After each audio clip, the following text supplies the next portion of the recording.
proponham na realidade que a exogamia originalmente, nos primeiros tempos e em seu verdadeiro significado, nada tivesse a ver com totemismo, mas se tivesse vinculado a ele, sem existir qualquer conexão subjacente, em uma época em que as restrições matrimoniais tornaram-se necessárias. Por quê?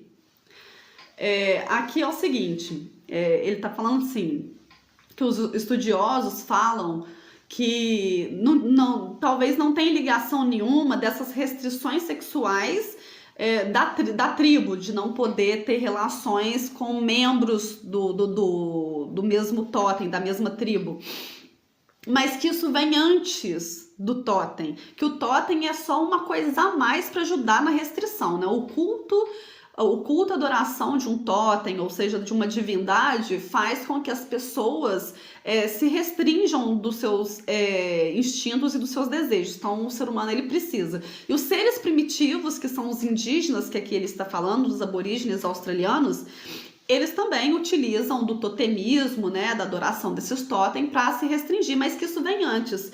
E aí, o que eu penso do que vem antes?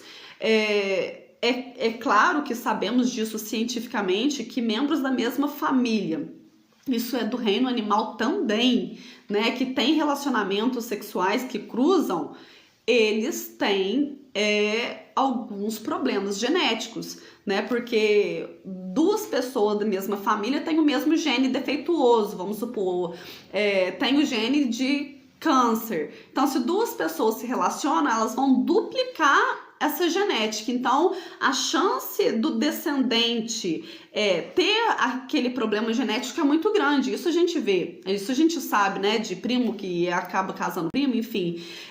E isso vai, provavelmente, dos antepassados dessa raça humana primitiva, que são os nossos antepassados, foram percebendo que os seres humanos foram ficando defeituosos, porque, por óbvio, né, o ser humano ele foi evoluindo e a raça animal também, porque aqui vai falar no livro, mas a própria raça animal, quando o filhote ele chega na puberdade, na sua fase de jovem, o próprio pai ou o próprio grupo põe para fora aquele jovem, ele tem que sair de casa, ele tem que sair do grupo, né? Então, o próprio reino animal faz isso, né? Isso veio vindo com a evolução, onde o Jung vai falar do inconsciente coletivo, porque o próprio Freud, ele escreveu o Totem e Tabu, mas ele estudou a teoria de Jung, ele diverge com Jung, apesar de eu concordar um pouco com Jung, tipo, como que vai se evoluindo e o ser humano vai sabendo de que ele tem esse tipo de restrição,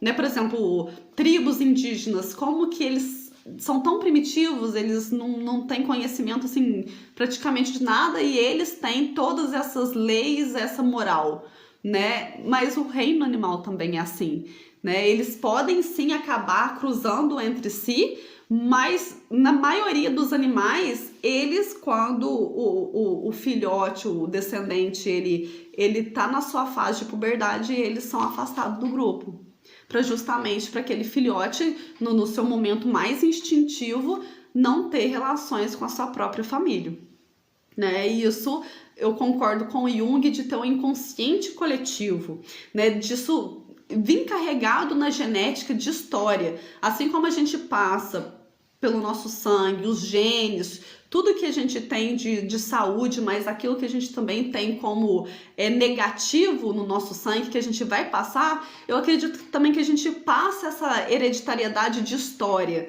né? Que é o inconsciente coletivo de Jung. Como que a gente tem consciência de certas coisas que a gente, nessa vida, a gente não tem ideia, né? Mas mesmo assim é restritivo. Por aí.